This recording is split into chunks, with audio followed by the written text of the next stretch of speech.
Hello guys, welcome back to Advanced Accounting Marathon Revision for CA Intermediate May 2022 examinations. Might have already seen the first three parts of this marathon revision and we are in the part 4, the last part of our marathon revision. So in this part, we'll be continuing the chapter of banking companies from where we left in the previous part.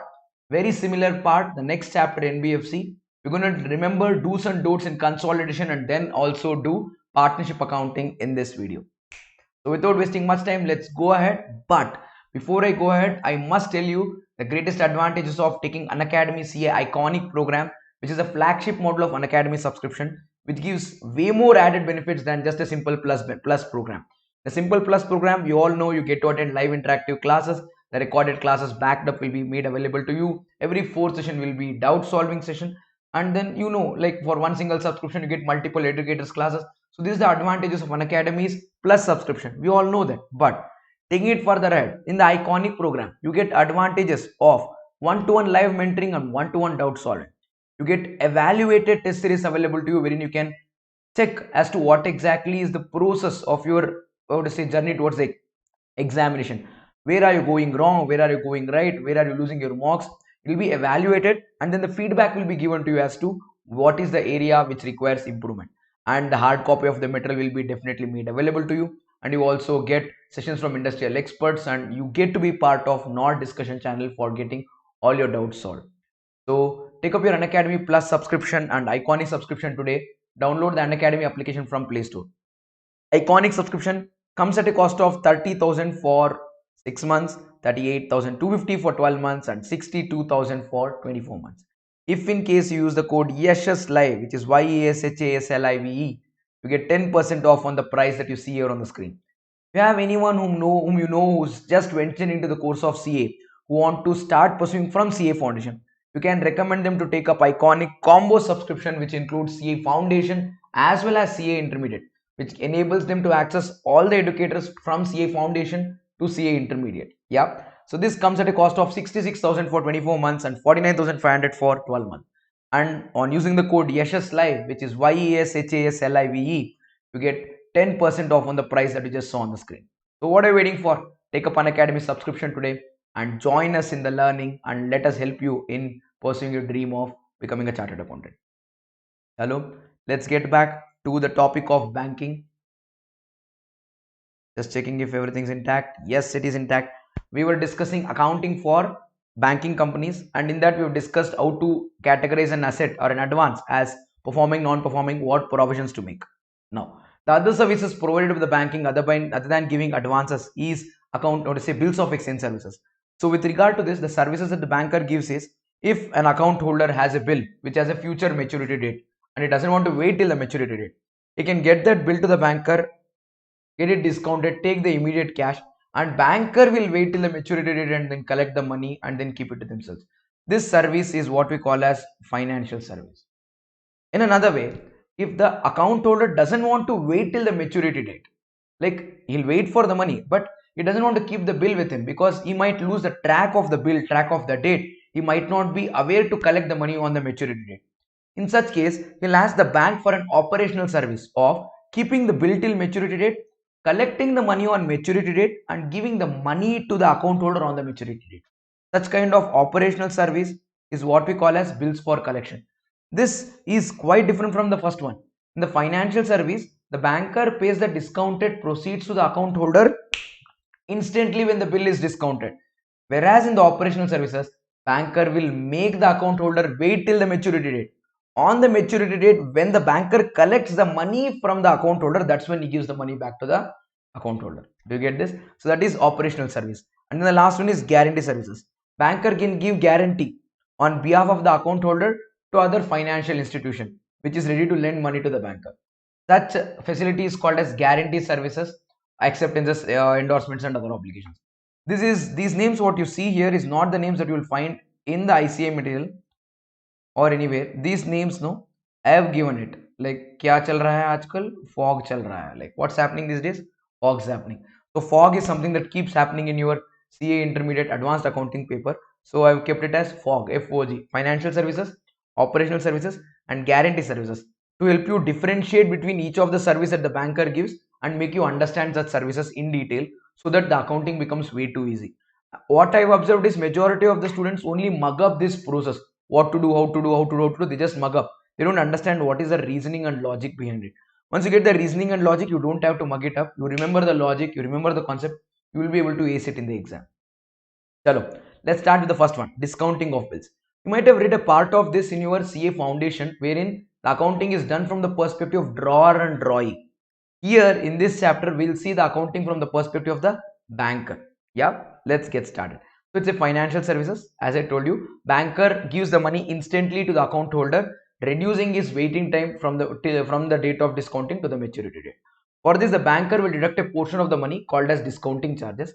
We call this rebate on bills discount. What is it also called as? Rebate on bills discounted. This rebate on bills discounted is income to the banker, and this is earned based on the time.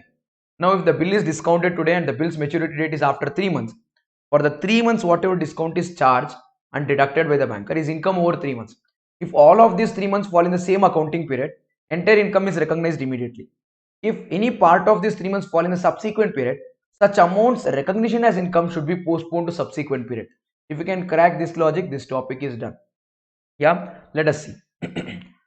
This is the discounting date, the date on which rebate is deducted. This is the due date or the maturity date on which the bill will be, or to say, maturing. On this date, the income is fully earned. If these two dates fall within one accounting period, no problem. If it falls between these two dates, if comes an year end, then what should we do? To the extent from the discounting date till the year end, whatever is there is income for this year. From the year end to due date, whatever is there, it is like pre-received income for this year. It will be transferred to this year as an liability and then booked as income in the next year. I hope you guys got this. Yeah. Chalo, let's see the accounting for this as to how it should be accounted. For the first thing and the first and foremost entry, whenever the bills are discounted, is you are receiving bills, so you debit bills discounted account, and you are going to deduct interest and then pay money. Money is going out, it should be paid to account holder, credit account holder. Such deduction is your income. Such income, interest and discount will be credited. This interest and discount should be transferred to P&L account. I'll write interest and discount account debit to P&L account if it is totally earned. If it is not earned, not the entire amount will be transferred to P&L. Some portion of it should be transferred to rebate on bills discounted for the next year. How do we compute the amount of income? It will be computed like this. Rebate of bill discounted of the previous year. Money which was received in the previous year, but it belongs to current year. Meaning in the previous year March you discounted a bill for 3 months. 1 month March previous year income, April and May this year income. So we've received the discount money in the previous year, but we have not recognized as income in the previous year. It is postponed to current year. In the current year, those 2 months ka interest along with the interest and discount received in the current year on the bills discounted, we add these two and we deduct the discount that should be recognized in the subsequent period. Discount that should be recognized in the subsequent period, that is next year. Why? The reason being, such bill period has not exhausted during the year. Maybe this year also we discounted some bills in February, March or January, for which the bill period or the maturity date is after 31st of March. For the period exceeding 31st of March, income should be booked in the next year. So we take opening rebate plus bills purchased and discounted during the year minus closing rebate, that is income of next year. If we deduct that way, yeah, add interest on bills discounted during the year less closing rebate on bills discounted, we get the amount of money which should be booked as income in the current period, which will be transferred to P&L account. Done. After that, what do we do? I told you, such portion of money will be transferred to subsequent period. That is interest or discount account debit to rebate on bills discount. How do we compute this money? Identify such bills which are discounted by the bank, which will mature after the year end. Got it? Identify the bill amounts, identify the discounting rates, multiply it with the period remaining after the year end till the maturity date. Assume that certain bill will mature on 15th of May. 31st of March is year end. April 1 month plus 15 days. 45 days after the year end, the bill will mature. For 45 days, for that bill amount at that bill discounted rate, how much is the interest? We'll identify that. That interest income will go to P&L of subsequent year. So in the current year, it will be transferred to balance sheet as liability. Done. So we write it from our interest and discount account to rebate on bills discounted. I hope you guys got it. Whatever the interest that we receive here, either it is transferred to P&L or transferred to subsequent year. If it is earned in the year, it is transferred to P&L. If it is income of subsequent year, it is transferred to rebate on bills discounted account. Done. That's how we do this accounting. and previous year ko opening will be brought down, no, rebate on bills discounted to interest. Last year may they have transferred to rebate credit. This year it is part of current year interest, so we'll transfer it to interest and discount. This is the beginning entry in the next year. So this is how you should do. Remember certain things with regard to due dates. I hope you guys know Sunday and then other holidays pay if it comes the before date. If it is an unexpected holiday, then the next day. I hope you know that 3 grace days concept, how to add days, how to add months. That's what will be learned in the regular batch. I hope you guys know that part. Done. Going ahead, we need to open an interest and discount account. This is the opening rebate. This is the closing rebate. This is the discounting income received during the year on bills purchased. Balance and figure will be transferred to P&L. This will come in P&L account on the credit side. Done. Similarly, we can prepare rebate on bills discounted account also. Yeah, opening rebate on bills discounted, closing. Sorry. It's a liability, no? Pre-received income. Opening will come here, closing will come here. Get this? So whatever is opening here is transferred to interest account here. Whatever is closing is transferred to next year ka interest and income, interest and discount. Done. That's with regard to ledger. This will be shown, such rebate on bills discounted, that is next year income received, no, pre-received income, will be shown under the head other liabilities and provision as per schedule 5. It's a liability. It will be shown under the head other liabilities in provision under schedule 5, and then that income whatever is there, no, interest earned, that will be shown under schedule 13 in the statement of profit or loss. I hope you guys got this. Next, let's go to bills for collection. I told you, this is the operational service. On behalf of the account holder, banker will collect. Banker will immediately not give money. Banker will wait till the maturity date and then collect. Now, is this an asset or a liability to the banker? It is neither an asset nor a liability. It is just an extension of services to the account holder for his comfort. So, for this, no accounting is required. However, the record is kept in register. Yeah, how many bills are received, how many bills are sent, bolke they'll keep in register, because it is neither mine nor will it going to become mine. Money received is not mine. Money if not received also, I don't care. I'm a banker, I receive the bill, I give the bill. I collect the money, I give the money. If he doesn't give the money, I'll give the bill back. That's it. Bills for collection is just an operational services given by the banker.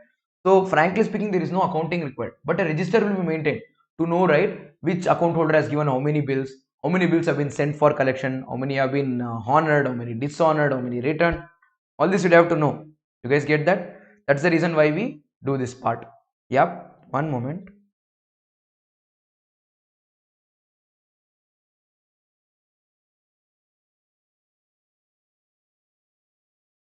Oh, yes. Bills for collection register will be maintained to keep a track of bills received, bills discounted, bills honored, and bills dishonored. But accounting is frankly not required. But if you have to still write the journal entries, the banker will write the entry bills for collection account debit to bills for collection account when the bill is received. When the bill is honored, bills for collection account debit to bills for collection account. When the bill is dishonored, bills for collection account debit to bills for collection. When the bill is returned, bills for collection account debit to bills for collection. So debit credit same, yeah.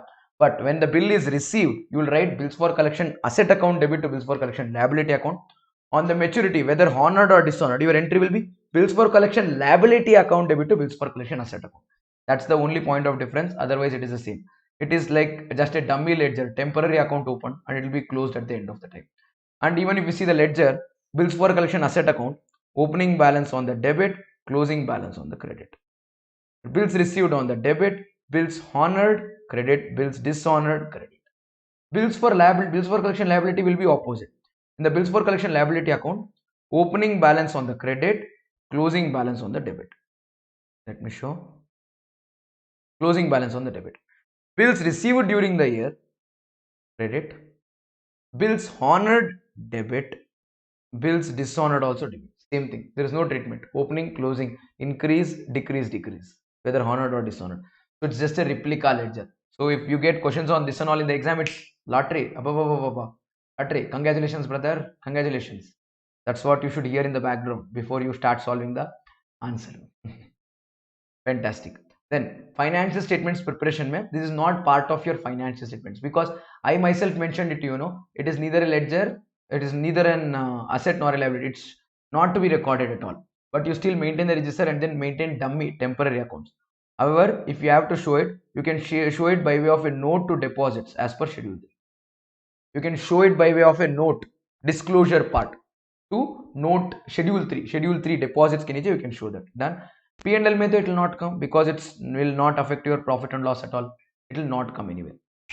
Got it? Fantastic. Then let's go to the last part with regard to bills of exchange: acceptances, endorsements, and other obligation. These are the services given by the banker to an account holder with which he can take a loan in somewhere else, maybe in a foreign bank. Yeah. In this kind of cases, when these kind of services are extended, if the account holder voluntarily repays his loan, then no problem. We don't have any obligation. If it doesn't repay, then we are obligated to repay the loan because we guaranteed no on behalf of him for such loan. So we would be obligated to repay. Remember that. If the amount is repaid by him, we don't have any liability. If it doesn't repay, then we'll write it. So basically, this is not our prima facie liability. This is like an, what to say, contingent liability. So we'll write opening balance on the credit, closing balance on the debit. During the year, if there is any further guarantees are given by you. Sir, why will a banker give guarantee?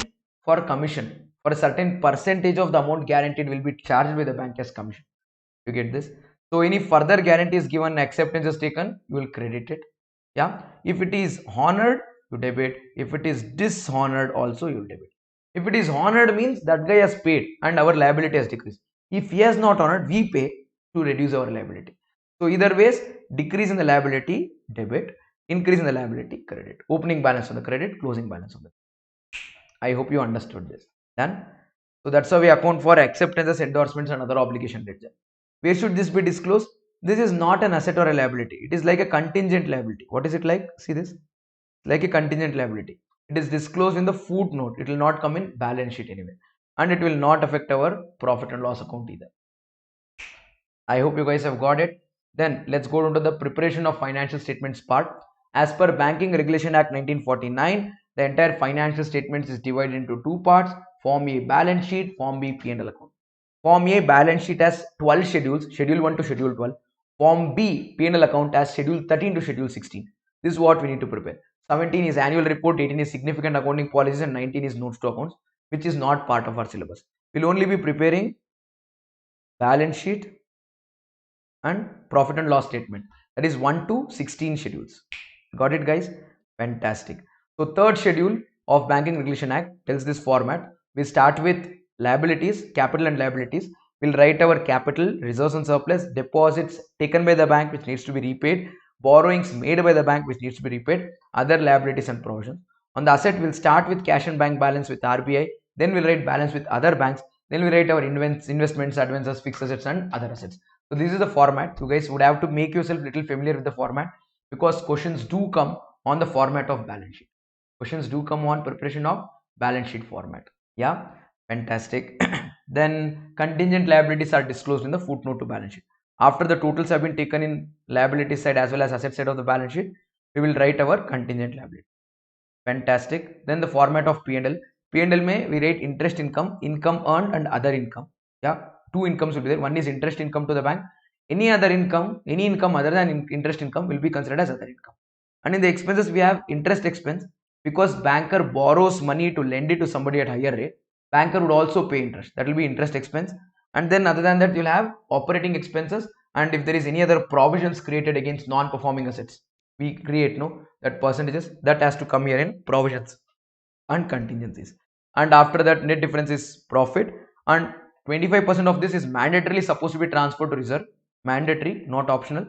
Once you transfer that, whatever is left will be transferred to any other other reserves, or bank can use it for declaration of dividend. Yep, that's how the balance sheet and P&L format works. I told you something very important. Don't forget, always transfer 20% of the current year profits as per section 29 of reserve fund. RBI regulations, banking regulation. 25% of the current year profits is to be transferred to, what to say, the profits. I think it's 25. It's not 20. Remember, 20% has to be transferred to. 20% is to be transferred. Minimum transfer is 20 before paying dividend, but 25% has to be transferred every year from the current year profit. Whenever you have problems on balance sheet, remember to transfer 25%. This is the law part, which you don't have to worry. Remember to transfer 25% of your current year profits to reserve, whether it is mentioned in the question or not. Got it? Hello. Let's go further ahead. After that, ratios. There are two types of ratios which will be questioned in this chapter and in this syllabus. One is liquidity ratios, that is cash reserve ratio and statutory liquidity ratio. cash reserve ratio is to be maintained at 4% and statutory liquidity ratio at 18% of what? Of NDTL. What is NDTL? Net demand and time liabilities. Yep. So cash reserve ratio from the account holders, whatever the funds is received by the bank, we call it net demand and time liabilities. Certain percentage of it is to be maintained in cash reserve in bank or in current account with bank, current account with RBI. This is what we call as cash reserve ratio. This has to be maintained to the extent of 4%. It was 3 previously, right now it is changed, it is 4%. For your examination, you have to maintain it at 4%. 3% is old thing. It is as on 21st of March 2021. It changed after that. Right now, what's applicable for your May examination is 4%. What is NDTL? It includes all the deposits like savings deposit, recurring deposit, fixed deposits, and credit balance in current account. If there is debit balance in current account, it is like advance given by the bank and it will not be considered as NDTL. So credit balance in credit account, savings deposit, fixed deposit, recurring deposit, all these sums received from the public, we add it up all together. Minimum 4% of it should be maintained in form of cash reserve in the bank or current account with RBI. This is CRR. Next we have statutory liquidity ratio, SLR. Against SLR is to be maintained as a percentage of NDTL, net demand and time liabilities. What percentage? From the account holders, whatever money you receive, of that 18% should be maintained in the form of cash, gold or unencumbered securities. Securities which are not pledged, securities which are not having any charge against them. In this form you would have to maintain. Yeah, how much? 18%. So previously it was 18. Yeah, it still remains to 18% as of date. So there's no change in this part. Okay, and this is with regard to cash reserve ratio and statutory liquidity ratio. So this is one part of ratios. There's another ratio that you need to know. This is capital adequacy ratio. Capital adequacy ratio needs to be maintained at 9%. How do you find capital adequacy ratio? Capital adequacy ratio is found as capital divided by, we would have to say, risk weighted assets plus off balance sheet items. I'll show it to you. Yeah, capital divided by risk weighted assets plus off balance sheet items multiplied by 100. So this is basically capital to risk assets ratio. Capital, risk asset. This capital fund can be categorized into two: tier 1, tier 2, and tier 2 capital at no point can exceed tier 1 capital. Tier 1 should be equal to or greater than tier 2 capital. What and all will tier 1 capital include? Tier 1 capital will include paid up capital, statutory reserve, reserves which are free in nature, statutory reserves or capital reserve, to the extent it is not revaluation reserve, to the extent it is realized in cash, and perpetual non-cumulative preference shares. Forever they'll remain preference shares, they'll never get converted to equity shares, and they are perpetual. And the dividend, if in case you don't pay them this year because of loss, then such dividend will not get accumulated. Yeah, such kind of things.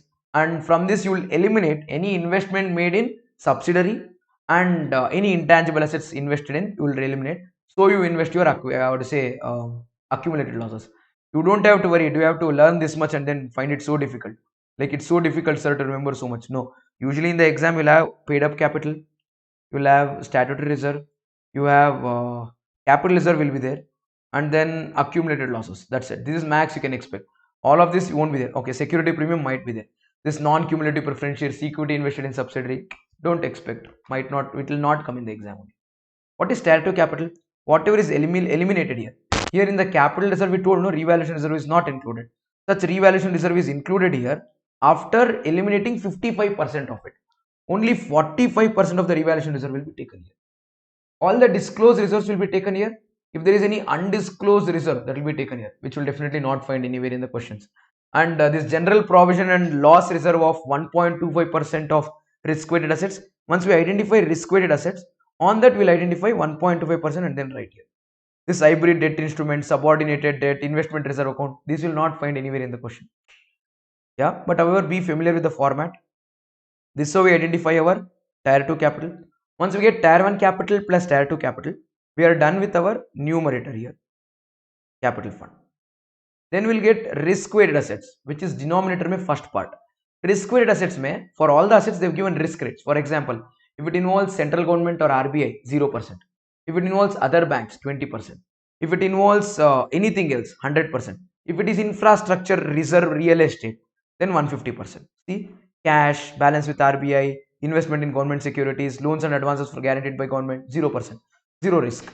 So whatever is the asset multiplied by 0%, if you do, you'll get zero only. So there is no risk against them. If the balance is with other bank, then 20%.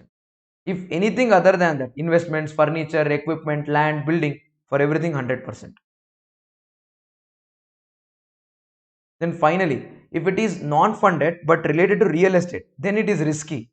So then risk is 150%. More than the capital is a risk. You might lose more than just capital. Done. So this risk-weighted assets, asset value multiply by this percentage. If you do, you will get your risk-weighted assets plus off balance sheet items. This. So capital tier 1, tier 2, whatever you find, you divide by this, multiply by 100. Whatever you get is capital adequacy ratio. Minimum capital adequacy ratio should be to be maintained is 9%. How much is the minimum capital adequacy ratio to be maintained? 9%. But maybe in some questions they would have maintained only 7%, 5%. You just write a note saying that minimum capital adequacy ratio to be maintained as per norms is 9%. Just write that statement and then tata bye-bye. Got it, everyone? That's with regard to capital adequacy ratio. I hope all of you got this part. Now, chalo, let's get going to the last part of the chapter, classification of investments. Investments made by the bank has to be classified into three categories: held for trade, available for sale, and held for maturity, held till maturity, long term. Yeah, maximum 25% of the investment should be held for long term. Bank cannot hold investments for long term just like that. Yeah, maximum 25. So if it is maximum 25 HTM, minimum 75% should be held for trading and available for sale category. There is a lot of theory with regard to is there shifting possible, HFT to AFS, AFS to HTM and all, on which the probability of the question is less likely, but read it only when you're done with entire other part of the syllabus, then you can read it. I have given the theory on changing the classification and how to value and everything in the bottom. You can read that. If I have to cover it up in one simple minute as to what is it, you can consider held to maturity as non-current investments, held for trading and available for sale as current investments. These held for trading and available for sale investments are marked to market. How do you value them? Market to market, meaning these are valued at the market price. If the value goes down, you reduce the value. If the value goes up, you increase the value. You will write it at market value. Whereas this is recorded at cost. Held till maturity is recorded at cost. You guys get this? Yeah. And minimum 25% should be in held to maturity. Maximum 75% can be in HFT and AFS scheme. And one thing that you need to learn is change in classifications. When is it allowed? When is it not allowed? For which a simple resolution is sufficient? For which you need to take prior approval from RBI. So that is something that you would have to read. Very not usually asked in the exam, but if you want to leave no stone unturned, when you read with all the chapters of your syllabus and then revised everything, then read this if you want. Majority of them don't read this in the regular class all by itself. So not to worry. Done. So by this we are done with banking regulations, guys. Yeah, financial statements of banking companies. Chalo, let us now quickly go to the topic of NBFC. Shall we? The next chapter. So in the list of chapters that we are revising, we have successfully completed banking companies. Now we are going to do non-banking financing corporations. Then I'll tell you some brief points to be noted for consolidation and then help you through partnership. Because consolidation is one such chapter where you only need to solve problems to understand. But I'll tell you what adjustments will come and how to handle them in this revision video. A very similar unit, non-banking financing companies, is going to be starting now in 10 seconds. Hello, let's start. To 20. 12 to 16% marks is expected from banking and NBFC chapter. Based on the past exam trend, you can expect 0 to 5 marks from this chapter. But there are a couple of attempts where 10 marks has been asked from this chapter. Lucky ducks. One moment, I need a little wine. And it's sunny out here today in Bangalore and I feel little suffocated. Come on, let's start. So what topics to revise from this chapter? The day before exam I have given it along with the importance or significance denoted by stars. And let's get started. It doesn't do banking business, but it still does financing business. So examples for all of this. That's our regular class cut discussion. Difference between NBFC and banking. Banks accept deposit, issue check, and then have a clearance system, as well as they are covered by DACGC. NBFC, they can't accept demand deposit from people, public. They don't have check concept. They don't have a clearing house. They don't have DICGC cover. Deposit Insurance and Credit Guarantee Corporation no has given deposit insurance up to 5 lakh rupees for every account holder who deposits money in the bank. But no such security and no such credit guarantee is given to NBFC. Yeah. But the greatest advantage of NBFC is it can have 100% FDI, which bank can only have 74% it is private and 20% if it is public. So lot of money for NBFC sector can come from FDI or from own sources. You can't take it from public as deposits. Got it? Chalo, let's go. So in order to incorporate an NBFC, you need to take registration under Companies Act 2013 or as well as take RBI certification. In certain cases, RBI certification is not required. That is when you're dealing with housing finance, investment banking, merchant banking, stock exchange, stock market, insurance or chit fund business. For these businesses, RBI certification is not required. Why is RBI certification not required? They need to comply with the rules given by SEBI and then National Housing Board, NHB, and then IRDA and lot of other bodies. See, NHB covers that housing loan thing, and then SEBI covers that investment banker, and then underwriter, stock market, stock exchange, and everything. IRDA covers insurance companies, and then there is any specific other government body which regulates this particular entities. No, then you don't have to take certification from RBI. That specific body only will lay down regulations what such an NBFC should comply with. Done. What can NBFC do? What can NBFC not do? A possible theory question, a short note question can come about for 4 marks. I hope you can read this on your own. With that hope, I am going forward into the crux of the chapter. Yeah, NBFCs can be categorized into two. Yeah, one is deposit taking, other one is non-deposit taking, and further under that it can be classified into two more: systematically important, non-systematically important. So I call this as NBFC-D, NBFC-ND. NBFC-D is NBFC deposit taking, NBFC-ND is NBFC non-deposit taking, and then SI is systematically important, NSI is non-systematically important. Yeah, so D deposit taking, ND non-deposit taking, SI systematically important, NSI non-systematically important. This is the classification, and here also the advances have to be classified. Yeah, this is something that you can ignore. I'll put an into mark. These were the provisions which were before 1718. So transitional provisions mean in the previous years the question used to come on this part also. Now it's not required. So now only remember systematically important, non-systematically important are the only two categories. That is like there is nothing like before 17 and after 17. Yeah, assets classification, advances given by NBFC. How do we classify them? Yeah. Now when the interest is received in time, when the interest is received in time, we obviously call it performing asset. Time pay you are receiving interest, standard asset. Time pay you don't receive interest till there is some time width, 12 months, till then it is okay. Beyond that you will start calling it non-performing asset. Non-performing asset, when you call it non-performing, under that there are three categories: substandard, doubtful, loss asset. Under substandard again you need to see this I'll knock off. This you don't have to know. Yeah, till 12 months it's called as substandard, and after that for if it is non-systematically important, 18 months time is given to for it to remain as substandard. Beyond that 18 months it will become doubtful. Doubtful may also, I'll remove this before 2017 part. 12 months it can remain substandard, doubtful, and beyond that it will go on to become loss asset when it is so identified. I will tell you this classification, okay, don't worry. I'll help you understand this classification. 6 months for hire purchase, 6 months for any other asset, 12 months for other thing, and then the 12 months criteria, 18 months criteria. I'll help you understand this complete thing by way of a timeline. Chalo. Quickly let's go into timeline. If it is like interest is received on time, interest is received on time, it is standard asset, you all know that. If interest is not received, if interest is not received up to a period of how much, 6 months, up to a period of 6 months in case of normal loan, or up to 12 months in the case of hire purchase, it will still be called as what, standard asset. Let me put it up here. Timeline is the easiest to understand.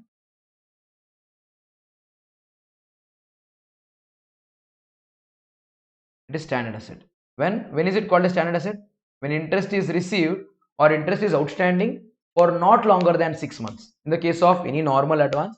In the case of hire purchase, then it is outstanding up to 12 months, then it is standard asset.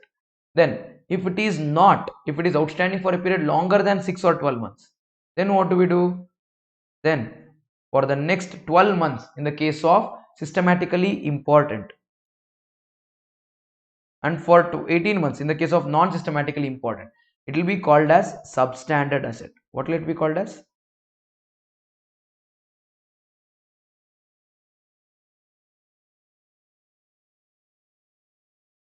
It will be called as substandard asset. For how long? For 12 more months after it becoming after it ceasing to become standard asset, or 18 months in the case of non-systematically important. Beyond that period, it will be called as doubtful.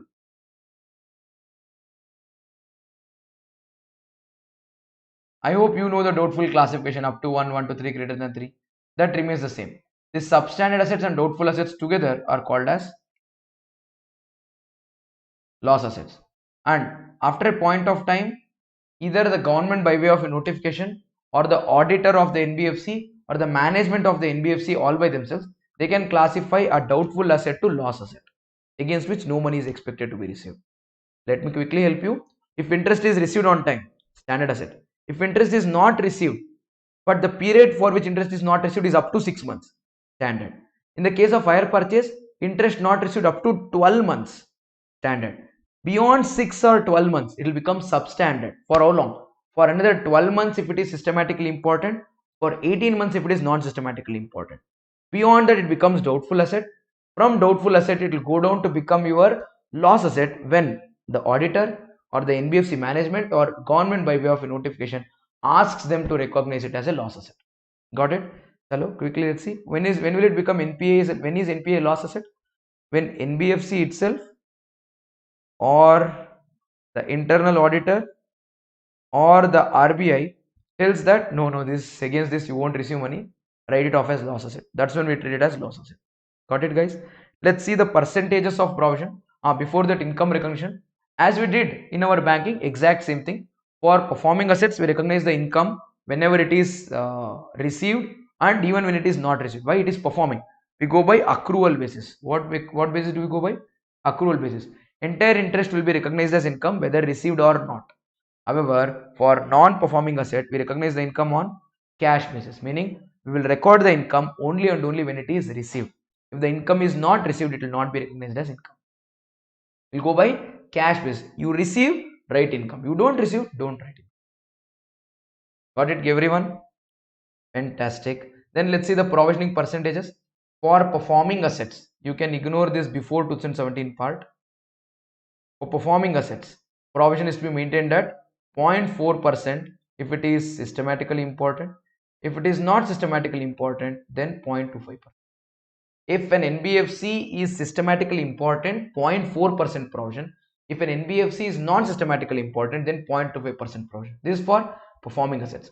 How about for non-performing assets? That is substandard asset. Substandard asset, we need to maintain provision of 10%.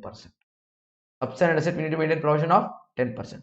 For doubtful asset, if it is up to 1 year, 20%, then 1 to 3 years, 30%, then greater than 3 years, 50%.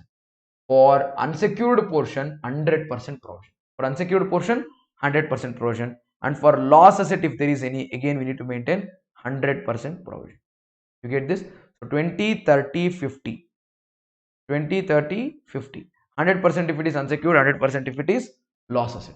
Got it? This is all for percentage of provisions for advances other than hire purchase. If it is hire purchase, then we see the table of 12. See, overdue up to 12 months is standard, so no provision required. Yeah, if it is 12 to 24, then 10%. 24 to 36 months outstanding, then 40%. If it is 36 months to 48 months, 70%. If it is more than 48 months, then 100% of the net book value will be provided as provision. Let me repeat. With regard to hire purchase transactions, if the interest is paid, standard. If the interest is not paid, up to a period of 12 months, it will be still considered as standard. Beyond 12 months, we see 12 to 24, 24 to 36, 36 to 48 and beyond 48. 10%, 40%, 70%, 100%. This is the amount or percentage of provision to be made against these advances. Yes, I hope you guys got this. Then one last part will come, net owned funds. Computation. In order to start an NBFC, you need to have net owned funds of 200 lakhs or 2 crores. This is the minimum net owned funds. So much of money should be infused from your end to start an NBFC. I hope everyone got this. So how do we compute net owned funds?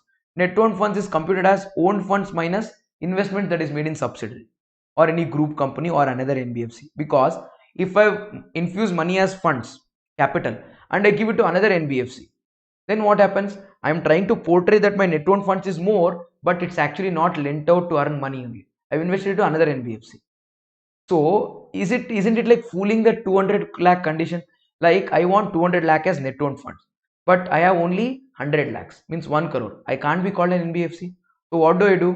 I will take another 100 lakhs of loan as capital fund. I bring it in. I give it to my subsidiary, and that subsidiary also invests funds, and then it gives it to me, invests in me. So basically, just to show that 200 lakhs, we have it. Literally speaking, we don't have it. This can be deceived. One NBFC gives money to another NBFC. That NBFC gives to A, gives money to B gives money to C gives money to A. This way, all three of them can have more than 200 lakhs of net owned funds just on paper. But frankly speaking, they don't. So such kind of fooling around is possible. To ensure which doesn't happen, they say in net owned funds computation, we take own funds minus investment made in subsidiary or any other group companies, which exceeds 10%. Up to 10%, okay. 10% money you given it to your subsidiary or another NBFC, that will be in the usual course of operations. I agree. If it is more than 10% of own funds, then such excess invested will be deducted. That will not be considered to be as part of own funds. I hope you understood the logic also. Yeah. There are certain definitions: breakup value, carrying cost, earning value, fair value, substantial interest. You guys can read this because questions on this do come in the exam. Next, capital adequacy ratio. Exactly how we find in the case of banking companies. Capital fund divided by risk weighted assets into 100. Yeah. Capital fund again will have two. Tier 1, tier 2. Risk weighted assets percentages are also given. Capital fund exactly like there. Paid up capital, statutory reserve, other disclosed reserve, capital reserve, other than revaluation reserve. We take security premium also, accumulated losses and fictitious assets will be deducted.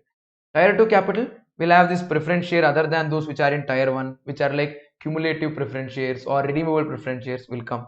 Then revaluation reserve less 55%. I told you only 45% of it should be taken. And then general provision it should be taken at 1.25% of risk weighted assets. That will take. This hybrid capital instruments and other things won't be usually there. You don't have to worry. And that's how we find our what to say tier 1 and tier 2 capital. And I told you tier 1 capital is nothing but net owned funds, which should be 200 crores. Sorry, 200 lakhs, which is 2 crores. And in this computation, if you have invested more than 10% of your own funds in subsidiary, group company, or other NBFC, that will not be part of net owned funds. So what do? After we compute our net owned funds by taking equity capital plus free reserves, statutory reserves, capital reserves, yeah, and then accumulated losses to be deducted.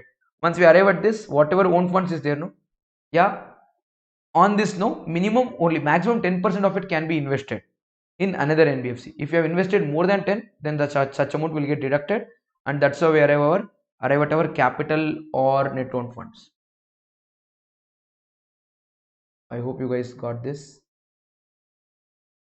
Where are you? You got it. That's how we find our net owned funds.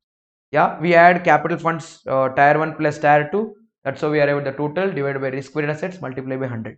That is capital adequacy ratio. In the case of banking company, capital adequacy ratio should be maintained at 9%. In the case of NBFC, it should be maintained at 15%. Remember, minimum 15% has to be maintained as capital adequacy ratio. I hope you guys got this. This is it with regard to NBFC. There is no more topic on which question will come. Certain times they'll ask you to only compute net owned funds. Certain times they'll ask you question on capital adequacy ratio. Probability wise, if you ask me, questions on only computation of net owned funds is more, because capital adequacy ratio is not that demanding. Yeah, so be prepared for that. Net owned funds, remember, investment in subsidiary, group company is allowed to the extent of 10% of own funds. If my own funds comes to 200, 20 tak okay, investment in subsidiary. If I invested in subsidiary 30 lakhs, 20 lakhs okay, another 10 lakhs you deduct now. That's what we do. I hope you guys understood this. That's the tricky part. So in CA Intermediate Advanced Accounting Marathon Revision, we have successfully completed the topic of NBFC. Now let's move on to the topic of consolidated financial statements. Shall we discuss consolidation?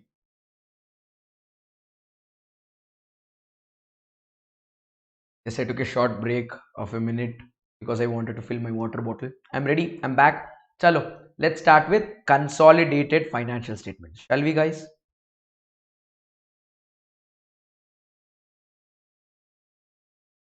Yeah. Consolidation chapter along with dissolution of partnership chapter comes from 25 to 30% of the marks in the syllabus. That's what the weightage is given as per ICI POS knowledge portal. But based on the past exam trend, this chapter alone can come for 10 to 20 marks. Yeah, this is a chapter which needs to be practically practiced. All I can do in here is I can tell you certain important points that you need to remember, or how to deal with certain adjustments in the question. Yeah, that can be covered in a very short period of time, the theory. Problem practice is what will take time. Same with partnership again. I can tell you, prepare realization partners capital, and then that's it. Khatam, close, cash or bank account should tally, or prepare piecemeal distribution by distribution. So theory wise, it is simpler to tell. Whereas in other chapters, there is a lot of provisions, format, and other things to tell. But these two topics form good part of the syllabus, but needs to be practiced to arrive at it. Conceptually, whatever is there, I'll definitely cover it in the time that's available with me. I hope you guys understand. Yeah. Okay.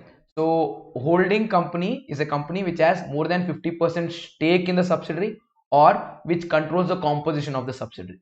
In those two cases, we call it holding and subsidiary. So this is holding. Tata and Sons is a holding company which holds TCS, Tata ELXI, Tata Motors, Jaguar, Land Rover, Tata Motor Car, Tata Capital, Tata AA, Tata Mutual Fund, Tata AAG. Lot of other subsidiaries are there under Tata Sons. So each of the subsidiary will prepare its financial statements, balance sheet, PL, and cash flow statement. Now, as a group, as a whole, if you want to know the whole picture, what do? You add all the balance sheets together, all the PLs together, all the cash flows together to arrive at one consolidated financial statement. Yeah, it is consolidation. It is addition of the financial statements of the holding company with the financial statements of the subsidiary company to arrive at the consolidated financial statements. You get this? So how do we do this? In your syllabus, you often get questions on consolidation of balance sheet as well as consolidation of statement of profit or loss. Without wasting much time, let's quickly get in there. In a regular class, I usually spend a lot of time helping people understand what is holding company, what is subsidiary company, and what do you mean by control, what do you mean by minority and interest and all. I hope you are aware of that. Control, as per ES 21, more than 50% of the shares or composition of board of directors. What do you minority interest? See, in a company, if you are a holding company. In other small company, you hold 70% of the shares. You are controlling interest. Remaining 30% shares are held by some public. That is non-controlling interest. Minority interest or non-controlling interest. You are controlling interest or holding company. You get this? That's controlling and minority. Then what is cost of control? Cost of control is the money that you pay in excess of the nominal value of the shares of that company. That is what we call as cost of control. It can be either goodwill or capital reserve. I will come back to that and explain it to you. We'll see the steps and there you will understand this. Okay. What is the reason for preparation of consolidation? It is mandatory to prepare consolidation because section 129, which defines financial statements, includes the word consolidation in financial statements. Whenever there is holding subsidiary relationship, you have to do consolidation. However, there is exception. If such holding is only for short term, or if such holding is in such a way that you can have zero control on that company because of long term restrictions, again in such case there is no need to do consolidation. Otherwise, consolidation, my friends, is mandatorily to be done. Hello, let us start with balance sheet consolidation. Remember, consolidation may we take the subsidiaries balance sheet, we take the holding company's balance sheet, add items line to line, share capital plus share capital, reserves and surplus plus reserves, line to line it should be added other than the adjustments that I tell. So should we add share capital of holding plus share capital of subsidiary? I mean to say line to line everything except for these items. Those adjustments I'll tell now. Number one, before you start with consolidation, always remember to check that the balance sheet of the holding as well as the balance sheet of the subsidiary is on the same date. If these two balance sheets are not on the same date, then update one of the balance sheet to come to the same dates and then do consolidation. If subsidiaries balance sheet is on 31st of December 2022, holdings balance sheet is on 31st of March 2023, then you cannot do consolidation just like that. You need to update the subsidiaries balance sheet to reach 31st of March 2023 and then do consolidation. Done? So that's the first point. And once you identify that, once you ensure that those two dates are same, identify the date on which holding subsidiary relationship came into force. Identify the date on which holding company bought the shares in subsidiary. Why? Any profits acquired or share of profits of the subsidiary to the holding till the date of acquisition are pre-acquisition profits and are capital in nature. Whatever the profits that the subsidiary makes after it becomes acquired or subsidiary of the holding company, it is post-acquisition profits, which is revenue in nature. So to identify pre and post segregation of the profits, we have to classify the profits into two. So we need to know what is the date on which the shares have been acquired. If it has been acquired on multiple dates, we need to know the multiple dates and percentages held. However, at CA interlevel, you don't have it. You have it only in final level. Done. Then you need to identify the percentage of shares that the holding company is holding in the subsidiary. 55 or 60 or 70 idea. Identify this percentage. Why? All the reserves of the subsidiary, it has to be shared between controlling and non-controlling interest. Non-controlling interest or minority interest portion should be added all with minority interest and then written. And then for the holding company or the controlling interest, it should be added to the specific line if it is post what to say acquisition profits. If it is pre-acquisition profit, it needs to get adjusted from the investment. Again, in that investment, what we need to do is that share capital of the subsidiary is there. No, that share capital of the subsidiary will not be posted to consolidated financial statement like that. It needs to be split into how much of it belongs to holding and how much of it belongs to controlling interest and non-controlling interest. Share capital of the subsidiary, which will be split into controlling and non-controlling. Non-controlling along with the share of the non-controlling interest in reserves will go to balance sheet. Whereas share capital, to the extent it belongs to controlling interest, it will be adjusted against the investment that is shown in the holding company balance sheet. Difference between that will become goodwill or capital reserve, cost of control. And reserves also will be split, holding and minority, controlling, non-controlling. Controlling ka portion will be adjusted against pre-acquisition reserves, whatever is there, will be again adjusted against that cost of control only. And then post-acquisition will be revenue reserve, which will go to balance sheet. Done. Then holdings investment in subsidiary is to be adjusted with percentage holding of the subsidiary share capital, like I mentioned, along with pre-acquisition reserves to determine the cost of control. Then reserves have to be categorized as to how much is it pre, how much is it post, and this reserves computation should happen after the equity dividend, after the preference dividend and bonus issue. If question may adjustment and they given bonus issue some data, it means that bonus issue is not yet updated in the balance sheet. First update your balance sheet with regard to bonus issue transaction, bring it to post bonus issue level, and then go about segregation of the reserves into pre and post, and again such pre and post reserves, capital revenue, will be segregated to controlling and non-controlling. For non-controlling share in capital, non-controlling share in pre-acquisition reserves, non-controlling share in post-acquisition reserves. Everything together will write it to balance sheet. For the controlling interest, we'll take the share capital में controlling interest का share. Adjust this with the balance sheet asset of the holding company investment. Difference will be cost of control, goodwill or capital reserve. This goodwill or capital reserve will be further adjusted with pre-acquisition reserve share to controlling interest, that is capital reserve. Controlling interest share in pre-acquisition reserves will be adjusted to identify the total cost of control, that is goodwill or capital reserve. Controlling interest share in the post-acquisition reserves, revenue reserves, which will straight away go to balance sheet, consolidated balance sheet. I hope you understood. Then after this, we need to adjust for bonus issue. I told you bonus issue, if it is given, it is not updated, we need to update the bonus issue. How? Reduce the reserves, increase the share capital. Then dividend, if any not provided for, we need to provide for dividend of the subsidiary given to the holding. If it is pre-acquisition dividend, it will be decreasing our cost of investment, like we did in investment chapter. It should not be taken to P&L. If it is post-acquisition dividend, after you acquired the shares of the subsidiary, they have declared the dividend. I'm going to say the period for which dividend is declared is post-acquisition period. Then such dividend will get included in revaluation, I would say normal revenue reserves. If it is for pre-acquisition period, such dividend income received from the subsidiary will be deducted from our cost of investments. As a holding company, I would have bought subsidiary ka shares, no? That will be there in balance sheet asset side. From that we deduct. Got it? Then what do we have? Intercompany transactions. There can be two intercompany transactions. One is mutual indebtedness Other one is unrealized profit. Mutual indebtedness means holding and subsidiary have the relationship of debtor creditor or have raised a bill on each other and they've accepted. So bills receivable, bills payable or debtor creditor, meaning one person is a trade receivable, other one is trade payable. If such relationship is held in the separate balance sheets, it is okay. In the consolidated balance sheets, you cannot say trade receivables, trade payables between holding and minority. So what you do? You eliminate both.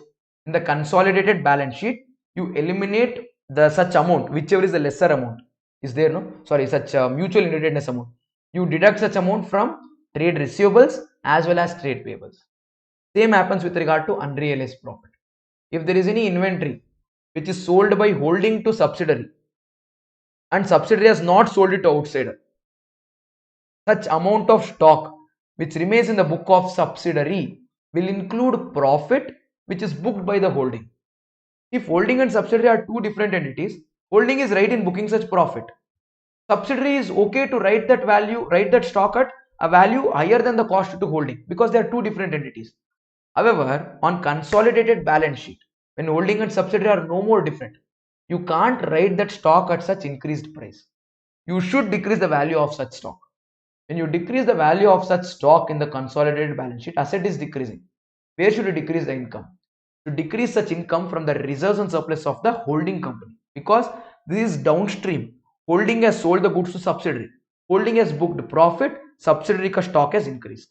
Now when we decrease the stock value of subsidiary, holding's profit has to be decreased from reserves and surplus of the holding company. This is downstream. And then you have something called as upstream, where the subsidiary has sold goods to holding. Holding has not sold it to outsiders. Holding has the stock at a value higher than the cost of subsidiary. No problem when they are holding and subsidiary two separate entities. When you prepare consolidated financial statements and holding and subsidiary are one single entity, in such a case, stock value in the books of holdings balance sheet, consolidated balance sheet has to be reduced. We reduce it. Assets gone down. Liability, where do we reduce? We reduce it from the reserves and surplus of the subsidiary, not from the holding. We reduce it from the reserves and surplus of the subsidiary. Have a look at this. Upstream. What do we do? Reduce from subsidiary share in holding and minority interest. Okay. Upstream is what we discuss next. Yeah. And then downstream, holding to subsidiary, reduce subsidiaries asset included in holdings balance sheet, reduce from holdings reserve. Yeah. Downstream is usually easier to do because if you do upstream, the profit of the subsidiary is touched, no, that profit has to be again divided, no, whatever is given to minority and non-minority controlling, both will change. That's the point to be noted. And in the case of profit and loss consolidation, we need to add the profits line by line of subsidiary with the holding and then write it in the consolidated financial statement. What needs to remember is, if there is any goods sold by holding to subsidiary, then it will be there in sales or revenue from operations in one, it will be there in purchase of stock in trade in the other. Both the places it should get eliminated. Sales also should be eliminated, purchase also should be eliminated. Similarly, there can be cases where interest is paid by holding to subsidiary or subsidiary to holding. Management fee is charged by the holding on the subsidiary and subsidiary paid it. All of this, all such items which is expense to one and the income to other should be eliminated from both the places. Should be eliminated from the debit side as well as the credit side of PL, meaning expense as well as the income side of PL. Usual items is purchase and sale transaction, interest received and paid, and management fee. Once we adjust all of this, okay, one more thing that will come is unrealized profit, what we discussed here for sale of stock at a higher rate. That once we adjust all of this, we add the profit and losses of holding and subsidiary, we'll arrive at the consolidated statement of profit or loss. Done. Consolidation is one such topic which has to be done in detail with problems. If you do only theory, this is how it will be. Yeah. Okay. Then cash flow statement mein, if holding has cash flows and subsidiaries has cash flows to outsiders, no problem. Add line by line items and then write it. But certain times there will be cash flow between holding and subsidiary. Holding has paid money to subsidiary or subsidiary has paid money to holding, for which in one of the books it will be inflow, in the other books it will be outflow. This has to be eliminated. It need not be within the same activity. If it is purchase and sale of goods, inflow for sale of goods, outflow for purchase of goods will be both in operating activity only for both the companies. If in case it is other transactions, management fee paid operating expense, interest paid, in such circumstances, dividend paid and all, it need not be under the same activity. For one company, it will be investing. For one company, it will be financing. For one, it will be financing. For the other, it will be operating. In such cases, from the two different activities, inflow as well as outflow should be eliminated. Then you should arrive at the net cash flow in preparation of consolidated cash flow statement. I hope you guys understood. This is what you need to remember from this chapter. This is all I can help you people with. I hope you understood. If it is in either chapter like buyback, ESOP or amalgamation, wherein journal entries are there, topics are there, concepts are there, it can be explained. Here, in the time that's available, considering it's a 4-hour marathon revision, whatever could be done is what I've done. Now let's move on to our last topic, that is topic of partnership. Shall we?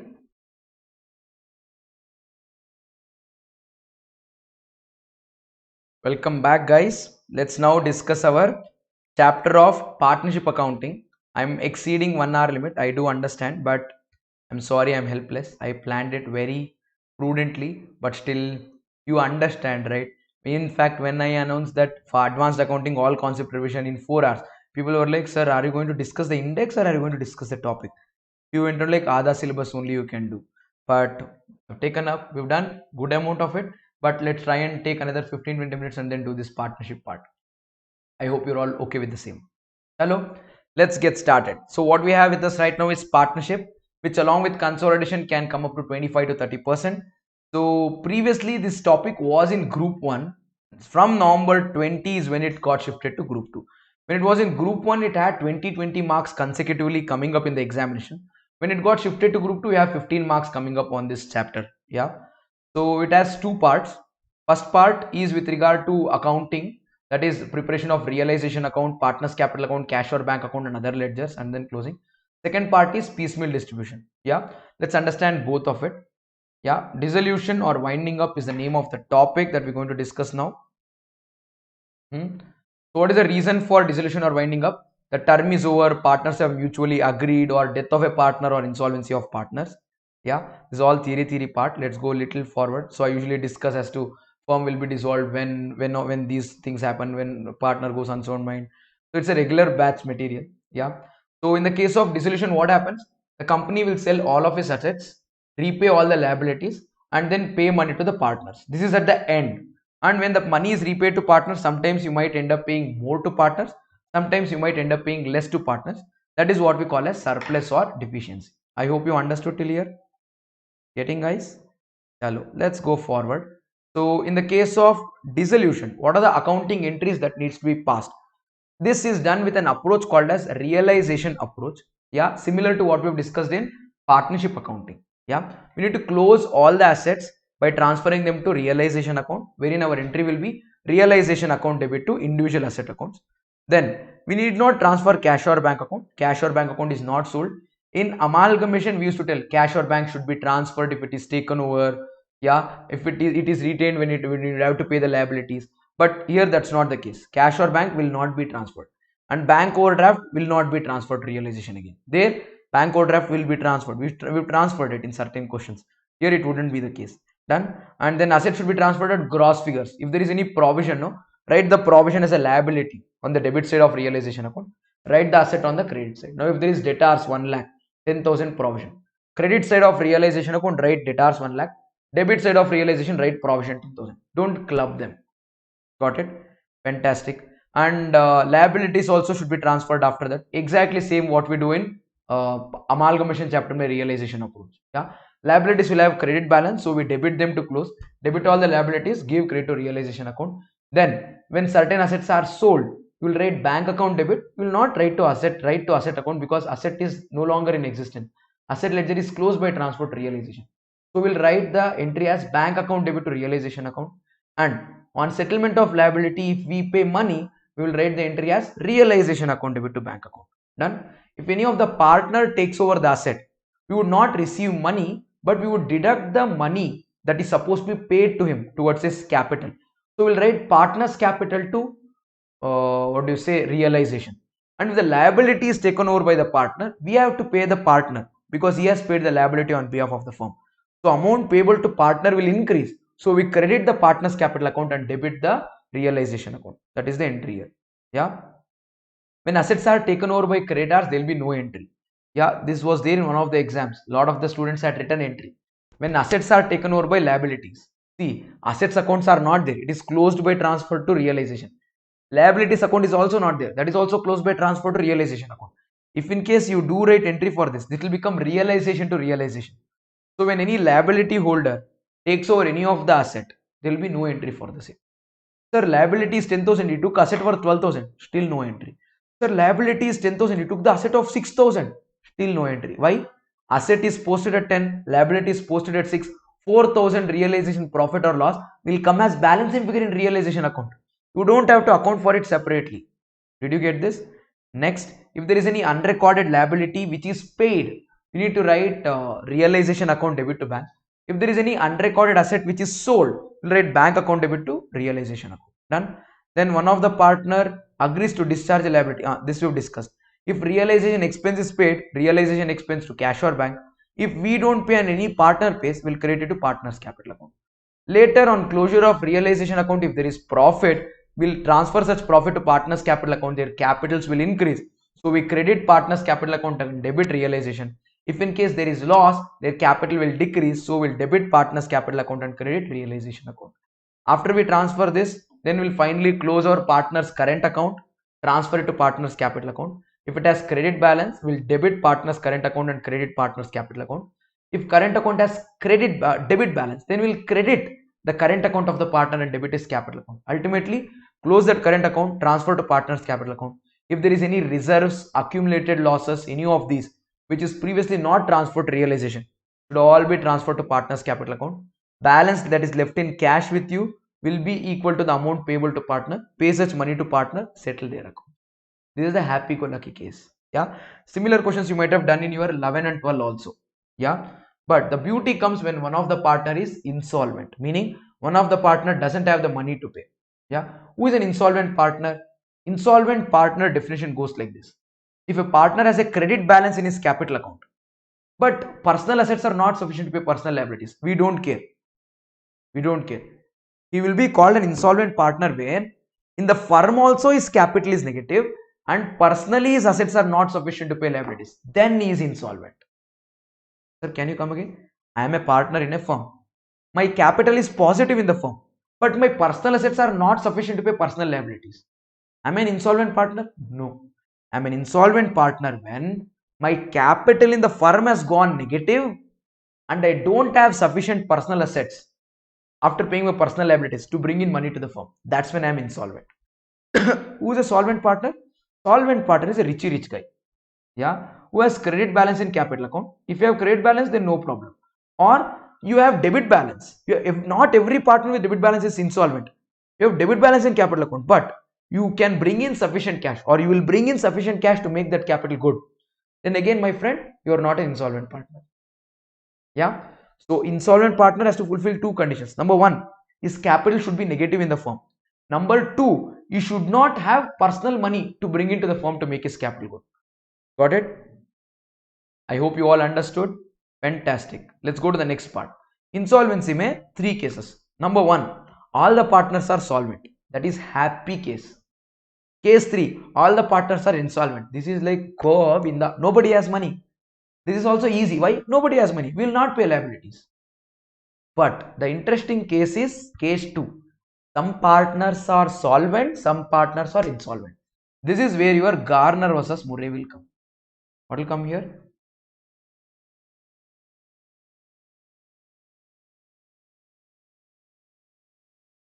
Yeah. In the exam, this is the usual questions. If it is case 1 or case 3, it is easy for you to do.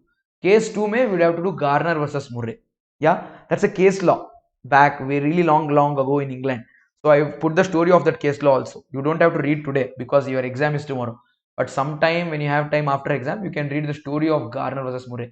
Who is Garner? Who is Murray? What is another third partner's name? Why did they both fight? What did they go to court for? What was the judgment? What is the decision which is followed still today? You can read all of that. When for the knowledge purpose, after your exam, no, after you write your last exam and then come, then you please take this file and then read. Yeah. Till then, just understand how to apply Garner versus Murray. Let's go ahead and then see how to do accounting. Yeah. When is Garner versus Murray applicable? It is applicable when one or more partner is insolvent, but not all of the partners. Very good. Then, and there is no agreement between partners. If there is already an agreement existing between partners, and that agreement says how to deal in case of insolvency of any of the partners, then you follow that partnership deed and agreement of yours. When there is no agreement as to how to deal and there is insolvency of partners, then insolvency of one partner or more partners, not all of them, then we apply Garner versus Murray. What should we do? First point is realization loss, whatever is there, no? Ouch. Realization loss, whatever is there, no, should be distributed in profit sharing ratio in the usual manner. Identify the assets, write the liabilities, transfer them to realization, write the consideration received from sale of assets, write the settlement of liabilities, identify realization loss.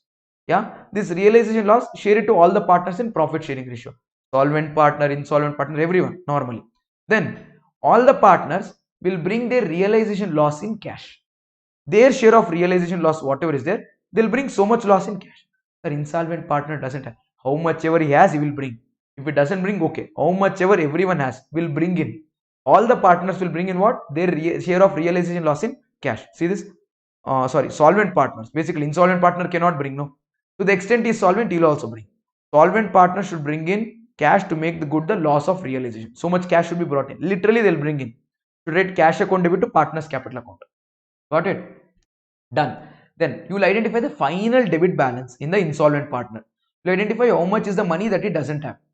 Yeah, this should be distributed between solvent partners having credit balance. I'll tell you again. First, you will distribute realization loss like usual. Such realization loss should be brought in by cash by all the partners. Insolvent partner also, to the extent he can, he should bring in. After everyone brings in their deficiency, they say dissolution loss in cash, you identify the total deficiency of the insolvent partner. How much is the debit balance in insolvent partner's capital account? You identify. Once you identify the debit balance in the insolvent partner's capital account, this has to be shared by the solvent partners with the credit balance in their capital account in the ratio of their last agreed capital, or just before dissolution, whatever was the capital, that ratio they should share. If there is any partner with credit balance in his capital account but is insolvent, he will not bear. If there is any partner who is solvent but has debit balance, again he will not bear. So the deficiency of the insolvent partner will be borne by only such partners who have credit balance and they are solvent. And in what ratio will they share? Such deficiency or debit balance in the insolvent partner's capital account will be shared between the partners with the credit balance solvent partners in the ratio of their last agreed capital. You guys get this? Yes, read this. Should be distributed among the solvent partners in the proportion of their last agreed capital. A solvent partner having a debit balance in capital account will not share any loss. You get this? So this statement, whatever I told now, is more than sufficient to understand Garner versus Murray writing. If I have to do a problem on the same, it will become lot of time. And I've given certain important points that I want you to remember, like Garner versus Murray is applicable only when there is no agreement, and if all the partners are insolvent, Garner versus Murray is not applicable. When there is when there is a partner with credit balance but is insolvent, or a solvent partner with debit balance, he will not bear it. So all of those things, whatever, are to be very important when you how to compute last agreed ratio. I've given all of that in points to remember. You can read this, yeah, and that will help you. Yeah, if it is fixed capital, you will take the fixed capital for that distributing of that deficiency of that insolvent partner. If it is fluctuating capital, we'll do all the adjustments just before Garner versus Murray application and then arrive at it. Interest on capital, interest on drawing, share of profit, share in reserves, remuneration, everything you will give just before profit or loss on realization, whatever we get. No, so much capital you will take as the basis for segregation, that proportion. Understood, everyone? Done. Garner versus Murray ka story I've given fully long ago. 3 persons in England, Garner, Murray and Wilkins. All the 3 people together were doing partnership business. They went to Justice Joey. So what happens? What is the fight? Yeah, entire story I've given in the way in which you can understand in a simple, lucid, understandable manner. Don't waste your time of today reading this story. Read it later. Yeah, after your exam. Yeah, then we'll go to piecemeal distribution. Yeah, this is the second part of the chapter other than amalgamation. Piecemeal distribution runs like this. Whenever the partnership firm is going for dissolution, you sell all the asset, pay all the liabilities. What we do in the realization approach, what we did previously is realization account will open, write all the assets, realize, pay all the liabilities. That's not how it will work, because you would not sell all the assets in one go. You would sell one asset, you would receive some money, you will pay some liabilities. You would sell one more asset, you would receive some more money, you will pay some more liability. So it will happen in the stepwise approach. Piece may you receive money, piece may you pay money. That's how it works.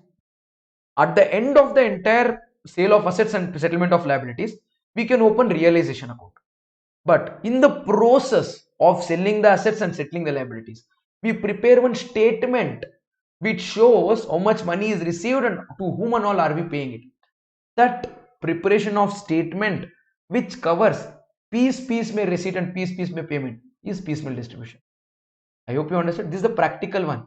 This is what happens in the process of dissolution. Done? Okay.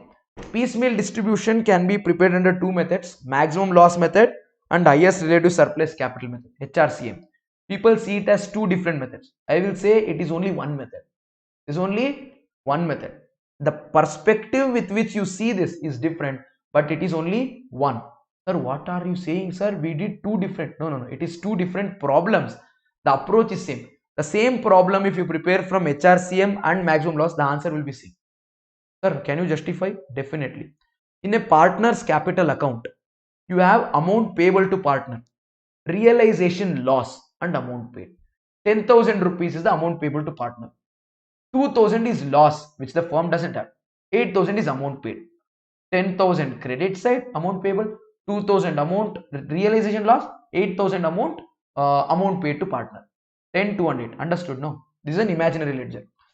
In this ledger, 10 we know how to compute. We need to pay the partner is capital, interest on capital, salary, remuneration, share in reserves, everything, goodwill, everything we had. 10,000 we arrive. If we first say that cash is available this much, so much cash is paid, remaining is loss. That is highest relative surplus capital method. If we say 2,000 rupees is loss, 2,000 will not be paid, so 8,000 will be paid. That is maximum loss method. It is just the attitude. If we are optimistic, what do? We'll identify how much money needs to be paid. From the amount payable, we deduct the amount paid, that is amount available. We arrive at the loss. In maximum loss method, you know what do? We will say so much money is available, we think only so much is available. Further, there will be no further realization. Entire amount is loss. We'll distribute the loss to all the partners. Then what we get is the amount to be paid. This two methods comes because now till the time you pay outside liabilities, there is no problem. You receive 10,000, you pay one creditor. You receive 10,000, you pay loan. That's all fine. Like you don't pay one liability at a time. You pay all the liabilities at equal. Hey, this is like liquidation. All the liabilities have equal rates. Creditors, bank overdraft, everything will have equal rates. Now assume that bank overdraft is 10,000. Creditors is 20,000. And rest of the amount payable is partner's capital. 30,000 is payable outside liabilities. If the firm realizes 20,000, you don't pay one of the liabilities. The 20,000 is paid to creditors and bank overdraft in the same proportion outstanding. So you go on paying like this. Once outside liabilities are settled, then you start paying capital. When you start paying partners capital, you don't have enough money to pay all the partners capital, and you don't pay one person's capital at a time. How do we share between all the partners? Should we go with profit sharing ratio? No. How do we go about is given here. Yeah, maximum loss method and highest relative surplus.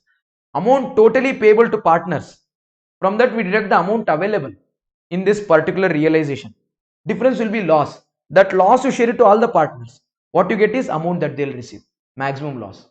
And our highest relative surplus capital method, we'll write their capitals. We'll write their profit sharing ratios. We identify the surplus. Like we'll divide the capital by share and then see who has contributed more money for small share. And we'll see who has contributed small money for more share. We'll take whoever has contributed the least money for more share, take that as base, and then identify everyone's capital in the profit sharing ratio. Whoever has contributed surplus should be paid first. Now assume that there are three partners, A, B, C. 1:1:1 ratio. A contributed 10,000, B contributed 10,000, C contributed 12,000 towards capital. On repayment, first you should pay C's 2,000. Keep everyone's capital as 10, 10, 10 equal. Then you pay them equally. That's what surplus computation comes. With this knowledge what I told now, you read these two boxes done, and then start looking at the table, you will definitely understand how to go about piecemeal distribution. In fact, I've done a video here on YouTube all by itself for piecemeal distribution. You guys can search in my name and then piecemeal distribution. You will find YouTube link for the video that I've done on piecemeal distribution. You can watch that video. It's a 1 hour, 1.5 hour video. 1 hour ka 2 videos are there. One is for maximum loss, one is for HRCM. You can watch it at 2x speed if you want, and then you guys can understand that. Done. Next is amalgamation of firms. Very similar to amalgamation of companies, except for the fact that the partners in this firm will not become shareholders in the company. They'll become partners in the new company, new partnership firm. So that's how you should do. Again, same realization approach, transfer assets, transfer liabilities. These assets and liabilities are to be transferred to new firm. New firm should give capital to the old partners. If any assets are not taken over, it should be sold. If any liabilities are not taken over, it should be sold. Realization expense के लिए entry and capital in the new firm should be given to the partners in the old firm. That's how you close accounting here.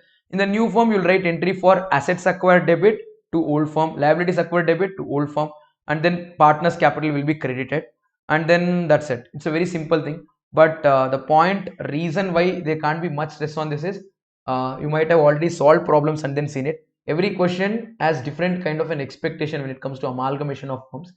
So the answer should be given at the merit of the firm, merit of the problem.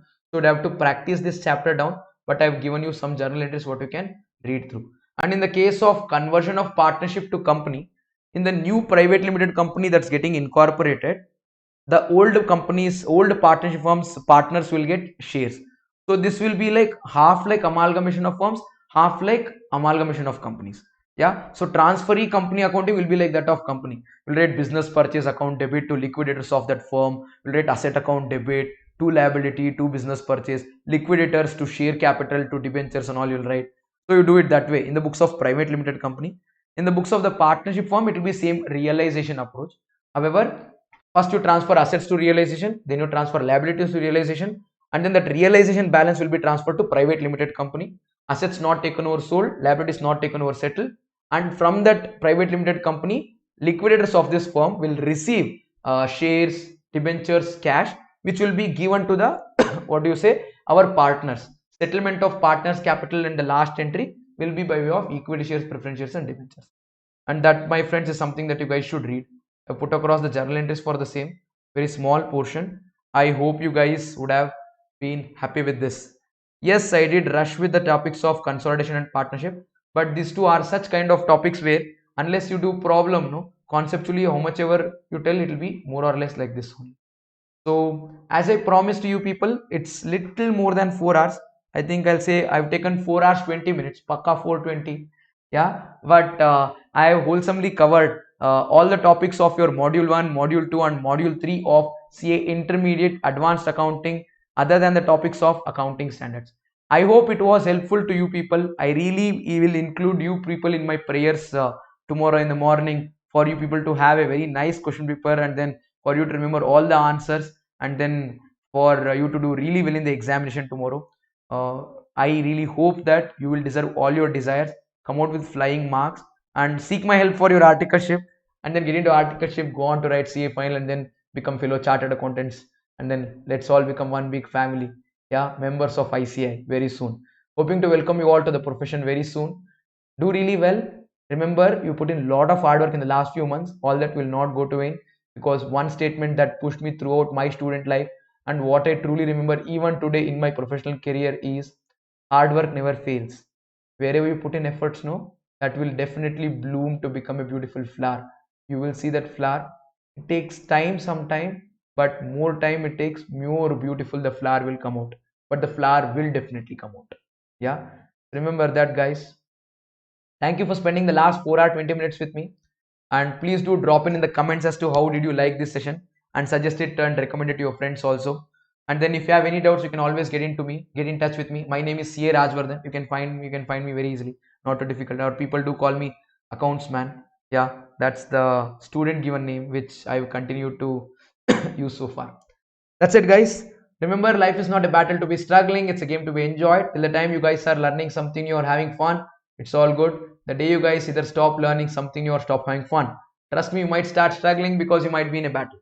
So thumb rule to stay happy is pretty simple. It is to stay in the game, So for one last time on this day, I have just one simple question to all of you. Are we in the game? I hope you guys stay in the game. See you all very soon in a different platform altogether with a different context and different subject. Till then, tata, bye bye, take care, and good night.